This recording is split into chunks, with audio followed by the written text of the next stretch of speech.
los cronistas del país, de escuchar a Rosita, nieta de Pancho Villa, de una mujer cultísima y muy linda. Vamos a recibirle.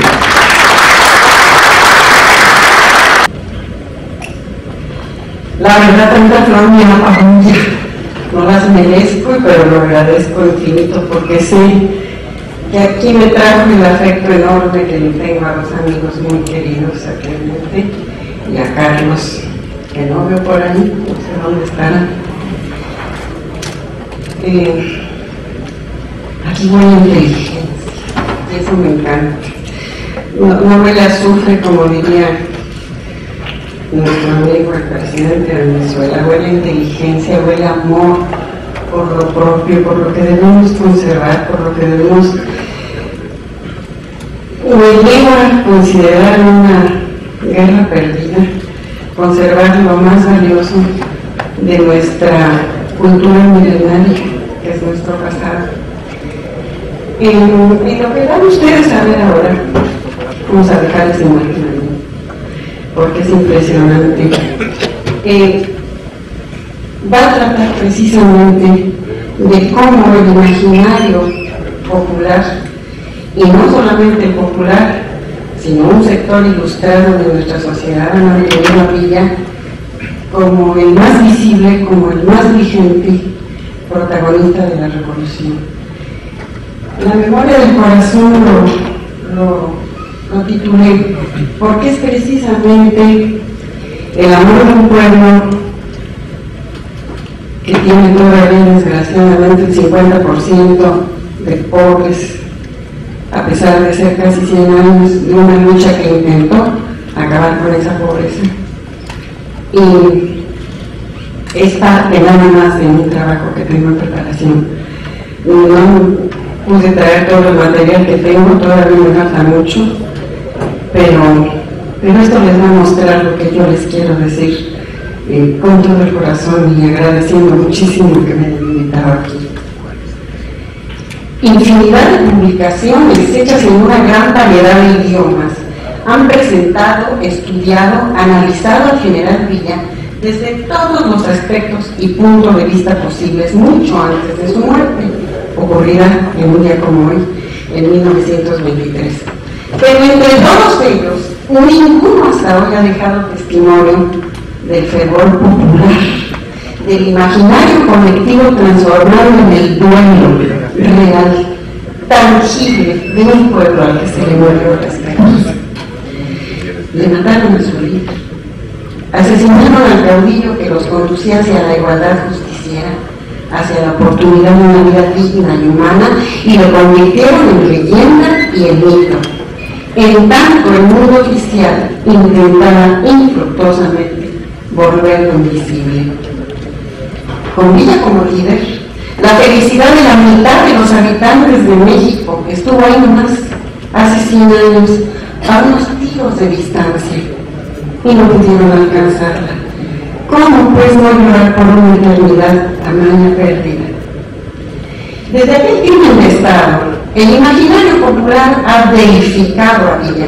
Es un santo laico al que se le reza. Es un protector de su pueblo al que se le dedican exvotos y se aparece de cuando en cuando en las comunidades surgidas de su presencia. Es el amuleto sanador. Es la imagen tatuada en el cuerpo y en el alma que acaban ustedes de ver. Es la sombra que se aparece al lado del hombre que lo invoca para aconsejarle cómo conquistar a las mujeres. Es el macho vengador de su raza. Es el líder legendario y poderoso que no huyó con los dineros, que se la jugó solito contra Carranza.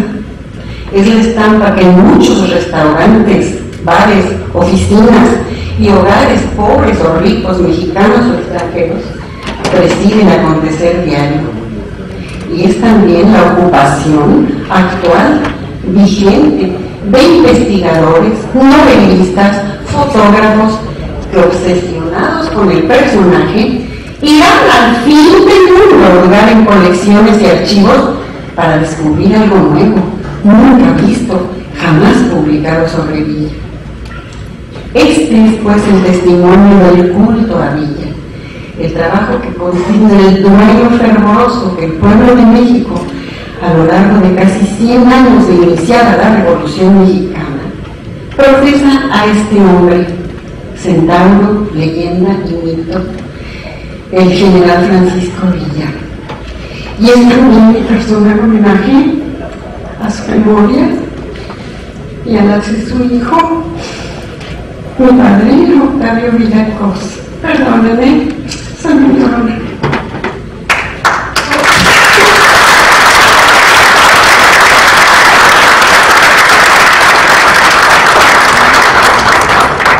Y bueno, vamos a ver la devoción popular. Con perdón de usted, señora, pero mi general Villa no es nomás de los norteños. Él es como la Virgen de Guadalupe, un símbolo de la nación. Con estas conmovedoras y sorprendentes palabras, me respondía un miembro de un grupo de unos 20 integrantes que llegaban desde el lejano estado de Chiapas para participar en las jornadas villistas en el año de 1999. La manta que portaban llamó mi atención, porque en ella Villa es un personaje apasionante, trágico, contradictorio, ambivalente, inalcanzable. No es tan sencillo como decir que fue un héroe revolucionario y ya. Con Villa no es válida tal simplificación. Y si bien es cierto que gran parte de su historia se nos revela gracias a la literatura, a las investigaciones académicas, a la cinematografía, a la televisión, etc., también no es que su permanencia en el alma del mexicano se debe a que la memoria del corazón es más fuerte que todo lo anterior. Villa es de muchas maneras el hombre que quisieran ser todos los mexicanos, eso lo tengo clarísimo. Y cómo no, todos los hombres del mundo. Porque ese joven, casi niño, iletrado, que huye de la feroz policía rural de Díaz y que remonta la adversidad para convertirse sucesiva y rápidamente en líder local, estatal y finalmente nacional, es un buen ejemplo a seguir por todos los jóvenes de México. Pancho Villa no es un contemporáneo de finales de su siglo, sino del siglo XXI, ya que no podría negarse su visión trascendental de entender su mundo con toda claridad, y uno que para todos los demás no conocían el futuro del mundo. Villa sí lo tenía claro. Pancho Villa es el reivindicador de los oprimidos de todos los tiempos y por todas las fuerzas, incluyendo la brutalidad del gobierno cómplice de los enriquecidos y de los terratenientes crueles y malhabidos, solapados por el propio gobierno. ¿Qué es Villa para los mexicanos? ¿Cómo lo ven? Bueno, para los gringos, miren, la estatua anterior, ¿quieres regresarla, por favor? Es la estatua que se reveló en Tucson, Arizona. Y la foto anterior, esta, que es estupenda, lo muestra que va en una plataforma rumbo a ese túmulo que se puso para montar la estatua. Gracias. Y Villa es un macho vengador que se revela primero ante el atentado del patrón contra su hermana. Esta es la foto de Narciso Martínez de Durango. Él es Pancho Villa, nadie más. Fíjate que la cabeza de su silla trae tallada la cabeza de Villa. Y aquel es el museo que se inauguró en el Parque Pancho Villa, en Columbus, Nuevo México. Ese pueblo que Villa atacó es un pueblo que vive de Villa. Todo ahí es Pancho Villa, todo. La calle, el restaurante, el parque, el museo. Qué ironías de la vida. Villa dijo, aún después de muerte, de seguirle dando de comer a muchos. Y cómo, por supuesto que sí. Villa es ese macho vengador que se revela primero ante el atentado del patrón contra su hermana. Se revela a sí mismo ante la traición de Victoriano Huerta, el asesino de Madero. Hay que recordar que Villa derrota al ejército huertista en la madre de las batallas, la que le dio el triunfo a la revolución, la de Zacatecas. Así vengó la afrenta que representaba el asesinato de Madero y de su amigo, el gobernador Abraham González. Villa era en esos momentos el revolucionario maderista con mayor prestigio ya dentro y fuera del país.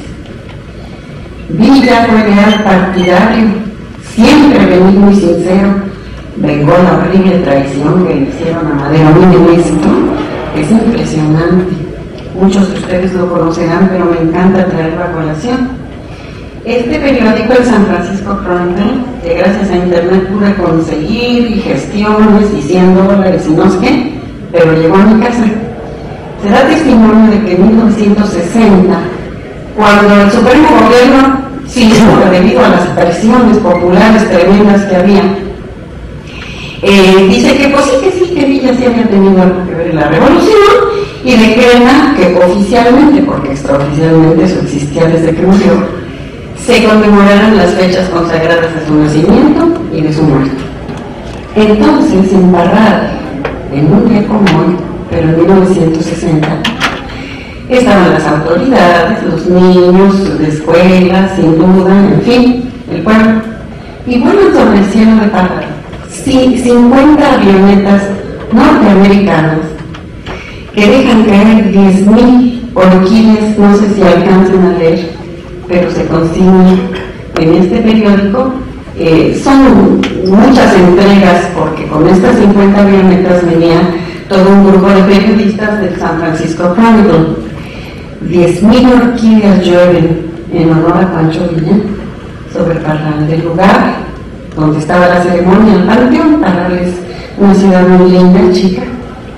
10,000 orquídeas. Cuando pienso lo que cuesta una orquídea, no, caray, es decir, que fue un homenaje de que yo no tengo noticia que en ninguna parte del mundo en la historia universal se haya dado. Pero aquí está el testimonio.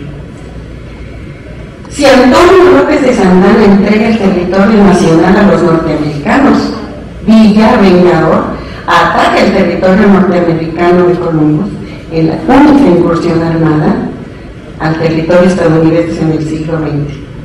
Si la invasión norteamericana tolerada y reforzada por Carranza penetra el territorio nacional con 12,000 hombres y lo buscan durante todo un año sin poderlo encontrar, es porque lo protegieron desde las comunidades indígenas y mormones de la sierra hasta los ranchos y las ciudades norteñas. De haber sido Villa el bandido sanguinario que afirmaban los carrancistas, la oportunidad para denunciarlo estuvo ahí, presente durante 12 meses, y no hubo un solo norteño que lo hiciera. Muchas voces se alzaron en su favor por todo el mundo. Eran casi 20,000 soldados. A los norteamericanos, recuerden ustedes que se unieron los carrancistas en contra de un solo hombre. Poco tiempo después del ataque a Columbus, en el New York Herald Tribune se publica la declaración de una famosa dramaturga, Sophie Treadwell. Fíjense lo que dice Sophie. Yo, en lo personal, no conozco otro hombre cuya integridad para proteger y cuyo poder para defender confiara tanto mi vida o mi dinero.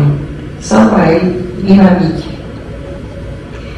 A favor de Villa se da una rebelión ciudadana en la ciudad de Parral, como ustedes recuerdan, cuando todo el pueblo, encabezado por Elisa Crimson, impide a los soldados norteamericanos que busquen allí al general revolucionario.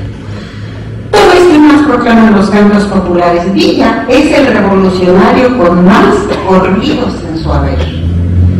Curiosamente, si hay un corrido para Carranza, es para burlarse de él. Con las barbas de Carranza voy a hacer una toquilla para ponerse al sombrero del general Pancho Villa. La fuerza del personaje radica en ese poder, esa fascinación que ejerció de sus primeras incursiones militares en 1911. La figura de este hombre mezcla de estratega militar. Vamos a detener un momento porque vamos a hablar luego de la cinematografía. Guerrillero y redentor, rebelde y revolucionario, ha alcanzado, es preciso subrayarlo, y ha consolidado una enorme dimensión en el imaginario colectivo y en la memoria que alberga esa nostalgia popular. Tiene un gran corazón el famoso guerrillero y todo el norte lo quiere y lo cuida con esmero. Al pobre lo ha protegido y a los ancianos también, y quien le pide un auxilio nunca se vuelve sin él. Más de 80 años de historia oficial y oficialista de la revolución, maniquea, pétrea personalista, separaba esta de la otra, la historia de los vencidos, de los derrotados, de Emiliano Zapata, el Atila del Sur, y Pancho Villa, el sanguinario, ladrón. Hombres y mujeres fueron los derrotados que con enorme dignidad fueron y hicieron la revolución para luego rehacer el camino, desandar lo andado y volver al mismo espacio, y a un tiempo que bien podría parecer atemporal como en sueños, y que permite no solo dar cuenta de sus propias vidas, sino mantener viva y palpitante la presencia de aquel hombre, igual a todos ellos, que los guió y dejó su vida en el intento de hacer más digna y justa la existencia de los de abajo, sus hermanos de raza y sangre, como los llamaban. Los mismos que tienen grabado en el alma el pensamiento de Villa y la razón de su lucha en sus propias palabras. Estas son palabras de Villa. Pueden matarme en el campo de batalla, pueden asesinarme en la montaña o cuando duermo tranquilamente, pero la causa por la que he peleado por 22 años seguirá viviendo, porque es la causa de la libertad, la causa de la justicia tanto tiempo negada y tanto tiempo esperada por mis sufridos conciudadanos. En un ecomóvil, en julio de 1923, cayó Pancho Villa bajo las balas que los hombres de Sonora, Obregón, Calles y Amaro, por medio de unas manos ejecutoras, descargaron sobre él para acabar de una vez por todas con esa estorbosa sombra que enturbiaba sus ambiciones políticas. Sin proponérselo, lejos de acabar con él, sus asesinos iniciaron la gestación de la leyenda. Las evidencias de ese crimen de Estado se encuentran en los archivos Calles Torreblanca, que contienen importante documentación sobre las gestiones de Obregón, de Calles y de su secretario Torreblanca para quitar a Villa del camino. Se trata de una carta de Calles en la que comenta que la última condición de los estadounidenses para otorgar el reconocimiento del gobierno obregonista se había cumplido.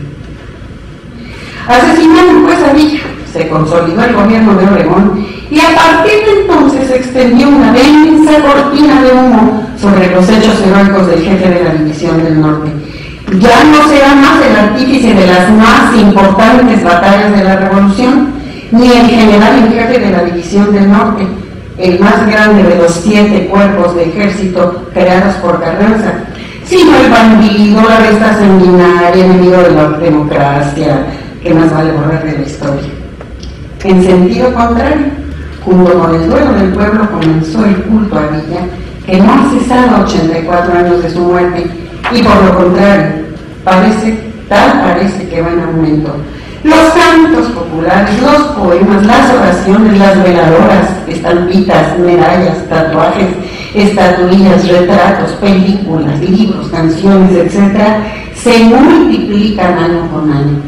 Un corrido de reciente factura fue compuesto hace apenas un par de años, miren, aquí está, por ejemplo, una oración, por Francisco Ortega, un joven cantante director del grupo Renacimiento que encontré en el Parral, y oigo un corrido a la muerte de Villa que no conocía. Yo, soberbia, que pensaba que los conocía a todos, y no conozco nada. Ahora sí voy a decir, igualito que Sócrates, solo sé que no sé nada. Me encuentro con el director del Archivo Histórico de Chihuahua, que es una fuente de conocimiento, con gente bióloga, de la que tengo muchísimo que aprender y me voy a acercar más a ellos, se los prometo. Y entonces ese joven me dice, este corrido lo acabo de componer yo, señora. Es decir, se siguen componiendo corridos a Villa ahorita. Si Villa fue desaparecido de la historia oficial, la historia conveniente que pretendió volverlo invisible, la nostalgia popular lo revivió para siempre. En el año de 1999, y ante una especie de altar en la cabecera de su sepulcro en Parral, lleno de fotos, exvotos y testimonios de gratitud variados, un hombre joven, vestido de dorado de Villa, se cuadra solemnemente ante ese altar y permanece en silencio y en posición de firmes unos 10 minutos. Su esposa se acerca a mí, me saluda y me pide entonces que extienda yo las manos. para rociarlas con el agua que trae en una botella, la cual fue bendecida por el mismísimo general Villa. Esta pareja es integrante del grupo Misiones Villistas, un movimiento espiritista religioso que se ha extendido por Tamaulipas, Nuevo León y el sur de Texas, que cuenta con miles de personas, las cuales bajo su protección espiritual lo han tomado como auxilio a sus necesidades. Me muestra un medallón con la imagen de la Virgen y extrae de una bolsa pequeña una piedrita y un papel con una oración semejante a la que acaban de ver. Este fue el primer monumento que se hizo a Villa, está en Ciudad Lerdo, Durango, apenas a 15 años de su muerte. Es decir, la nostalgia popular, mientras el Supremo Gobierno decía Villa no existe. En McAllen, Texas, luego de la presentación de un libro sobre Villa, una señora con un niño en brazos se acerca a mí para decirme: ¿mire usted? Este niño está hijadito de mi general Villa. A la expresión de sorpresa con la que yo le respondí, me dijo la señora: se lo juro por esta, que es su padrino. Mire, el general se aparece en nuestra comunidad, en Texas. La señora venía de Roma, Texas. Y él nos visita cuando lo invocamos a salir de algún apuro gordo. Yo lo vi con su traje blanco, de charro, en un caballo blanco. Y ya que nos aconsejó, dijo que quería ser padrino del próximo niño que naciera. Y como el próximo que nació después de su visita conmigo, pues él es su padrino. En San Luis Potosí, donde yo vivo, en el club deportivo, una señora, una entrenadora, se acercaba a mí con frecuencia y me ofrecía que si me cuidaba mi ropa y me apartaba el baño, y en fin. Y un día me dice: ay señora, usted es familiar del general Villa, ¿verdad? Le voy a enseñar una cosa. Y saca de su bata, en mi cara, para que no se me trate, una foto de Villa y atrás una oración. Dice: cuando yo me casé, me dijo a mi mamá: mira, mijita, cuando tengas un problema gordo, reza esta oración a Villa. Yo tengo 30 años de casada y a mí nunca me ha fallado en San Luis Potosí, que no es territorio villista. Pero bueno, no solo el imaginario popular, vamos a ver a Pancho Villa en el cine. En el mes de octubre del 2006, hace apenas unos meses, la Universidad de Kyoto en Japón organizó un simposio que tuvo como tema central a Villa en la cinematografía. Especialista en el tema, el doctor Aurelio de los Reyes de la UNAM, especializado en cine silente mexicano, fue orador estrella. Pancho Villa y su historia en el cine. El cine y la historia de Pancho Villa. Desde un tiempo remoto antes de su asesinato, las gestas del general revolucionario van apareciendo frecuentemente en las pantallas. Mire, aquí está Antonio Banderas, en medio, Narciso, Chicho. Se pone Chicho Villa, ¿no? Él es Pancho Villa, por supuesto. Y yo a un lado me invitaron a la producción. Contrataron a buen Chicho con unos caballos sensacionales que tiene. Y en la película, a la hora de la edición, adivinen quién era Pancho Villa. Pues era Chicho, no Antonio Banderas. Y cortaron al pobre de Chicho de todas las escenas de la película. Esa fue su gran frustración. Desde épocas remotas, aún antes de su asesinato, las gestas del general revolucionario van apareciendo frecuentemente en las pantallas cinematográficas. A propósito de las camisetas, me acaban de decir que alguien tiene una camiseta con $1 y en vez de Washington tiene a Villa. ¿Me permiten fotografiarla? ¿No está aquí la dueña de esa camiseta? Yo la tengo. ¿Me permites fotografiarla cuando terminemos? Bueno, muchas gracias. Docenas de camarógrafos norteamericanos de la Midway Film Corporation llegaron para filmar sus hazañas. Después vino el olvido oficial. Villa nunca existió, desaparece, su historia desaparece en los rollos famosos enlatados con las tomas fílmicas de sus batallas.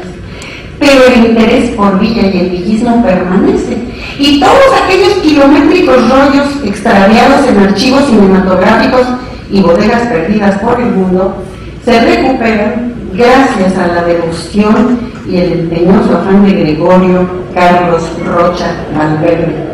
Bajo el título de Los rollos perdidos de Pancho Villa, ha logrado encontrar y restaurar, por ejemplo, 11 rollos de la toma de Ojinaga, tomados por encargo de Milton Film, bajo el contrato que ésta tenía con el general Villa. Se producen muchas películas: Viva Villa, con Wallace Beery en el papel de jefe supremo de la División del Norte. En ese mismo año se produce en México El tesoro de Pancho Villa, Vámonos con Pancho Villa, de Fernando de Fuentes, en la adaptación de la novela del escritor chihuahuense Rafael F. Muñoz.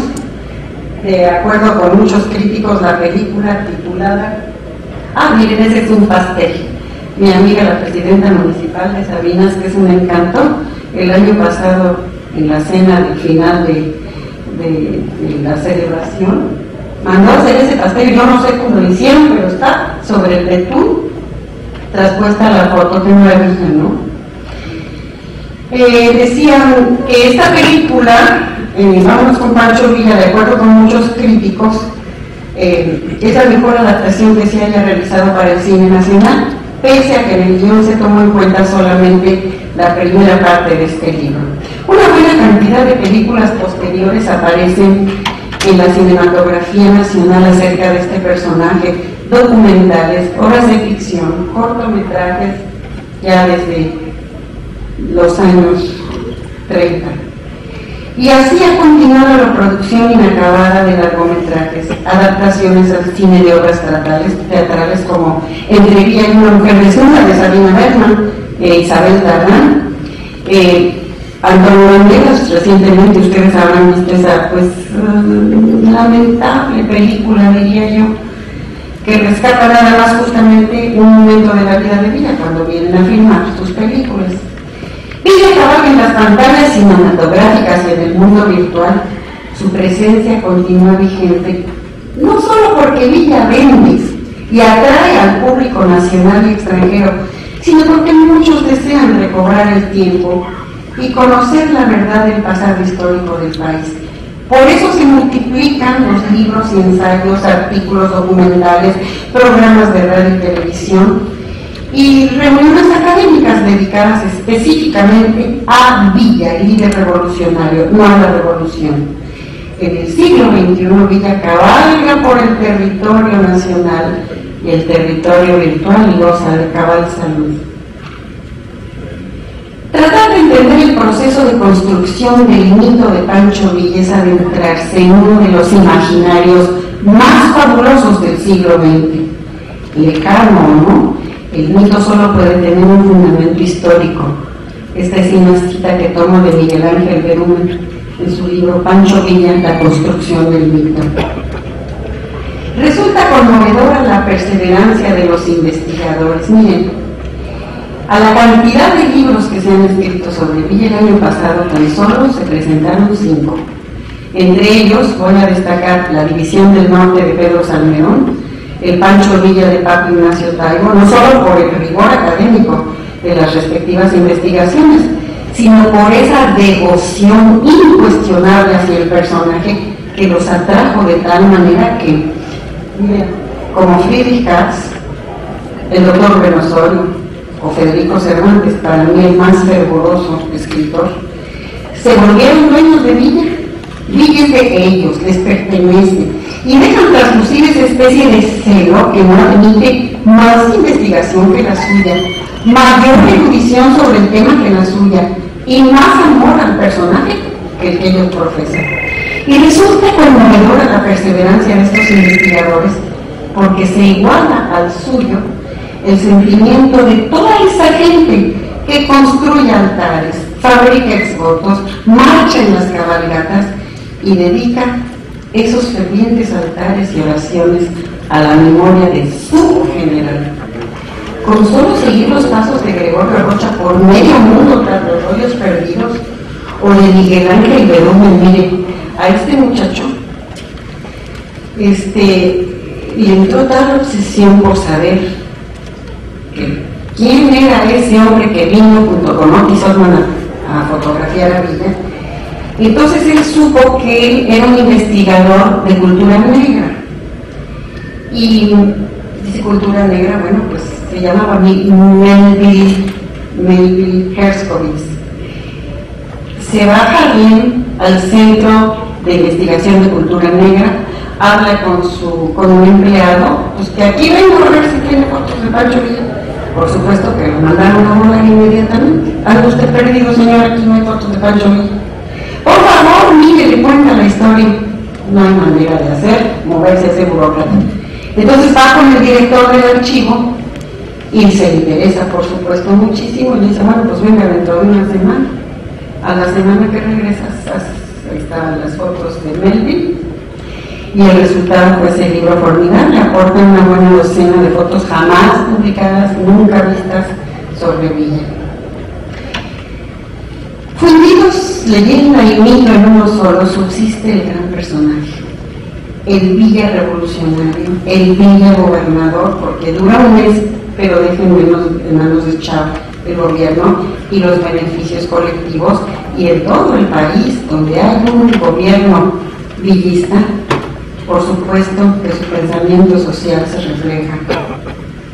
El Villa guerrillero, el reformador social, el joven semi-analfabeta, robavacas, bandido, que fue capaz de elevarse por encima de la adversidad, de organizar un ejército de 40,000 hombres, administrar uno de los estados más extensos del país como Chihuahua y obtener la enorme popularidad inagotable que goza dentro y fuera de México. Esta es la portada del trabajo que presenta Gregorio como su estudio previo, donde informa todas las películas que rescató de Villa. Lo presentó en Nueva York hace 2 años y en la UNAM también parte de ese trabajo. Por cierto que la productora de Antonio Banderas quería de HBO comprarle una parte de esto y no quiso Gregorio, quién sabe qué planes tendrá.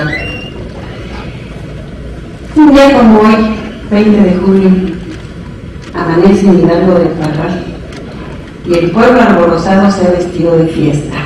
Habrá un desfile por las calles de la ciudad encabezados por la Adelita, la reina que preside la semana, los jinetes dorados de Villa, las autoridades, los invitados especiales y el pueblo de Parral.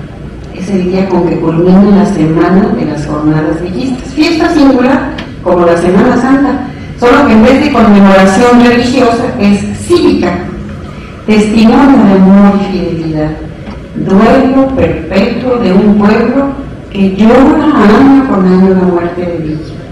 Y si bien es cierto que esto ocurre en el estado de Chihuahua, también lo es que a la celebración se unen de diversas maneras los estados de Durango, de Coahuila y Zacatecas, y por poco Sonora. Miren, una de las emociones más grandes que he sentido en mi vida es cuando el año pasado me invitan a Ciudad Obregón, nada menos. Y que me perdonen los que quieren que nos reconciliemos con Obregón. Pues ¿cómo? Si muere el reelecto millonario latifundista, él es la personificación de la contrarrevolución. Entonces está difícil, ¿no? Bueno, pues ahí, en la presentación, había unas 300 personas, y de pronto empiezan a repartir una hojita entre el público. Sube un guitarrista y esas 300 personas se ponen a cantar un corrido que mi amigo Jorge Saldaña le escribió a Pancho Villa. Por supuesto, mis lágrimas tardaron en secarse en la tierra de Obregón. 300 personas le cantaban a Villa. Sin ficciones políticas de división territorial, Villa es vulnerado en el norte. ¿Por qué es tan duranguense como chihuahueño, como acaba de decir nuestro amigo Rubén? Cronista, director, sabio, biólogo. En Sabinas, cada 28 de julio, fecha en que Villa se despidió de las armas, no se rindió se despidió de las armas, Villa no se rindió ante nadie. Se lleva a cabo una ceremonia solemne en la plaza principal ante su monumento a cielo abierto, con asistencia tumultuaria de los habitantes de la zona carbonífera. Llega otra cabalgata más conmemorativa de la última que efectuó el general de Chihuahua a Coahuila para despedirse de la guerra. Durante la marcha hacen un alto en paredón. ¿Vieron ustedes un papelito que decía, mire, perdón, vuelvo a interrumpir mi lectura. Este es un grabado, firmado, seriado, cuando se iniciaron las marchas entre Nuevo León, Tamaulipas, 3 estados. Televisa hizo una presentación en México, en San Ángel. Hicieron esta importantísima invitación porque está seriada, firmada, de esos hermosísimos caballos en pergamino, y me invitaron. Entonces, también estuvo Rómulo Zapata, que entonces era el presidente municipal de Sabinas, y bueno, pues la tengo enmarcada porque es toda una joya, una obra de arte que con los fondos inmensos de Televisa, pues se da el lujo de hacer estas invitaciones. En Sabinas, cada 28 de julio, pues cuando se despide ya de las armas, llega esa cabalgata, pero se detienen en Paredón, aquel desierto, como el desierto del Sahara, pero en seco, en donde Villa en un 2x3 venció a las fuerzas federales. Pues ahí descansan, recuerdan la batalla en la que Villa derrotó a los federales, y se abre en esa sola ocasión, y solo una vez al año, el Museo Cantina, el luchador de la AAA Sangre Chicana, originario de ahí de Parral, mantiene como un monumento a Villa para recibir a los cabalgantes que van rumbo a Sabinas. En Parral y en el mismo lugar donde fue asesinado el general Villa se repetirá el calvario, su muerte, su velorio, su entierro. Es muy impresionante porque mi abuelo estos últimos años se ha tenido que morir 3 veces, a las 8, a las 11 y a la 1, porque hay tanta gente que no cabe, entonces se repite la tragedia.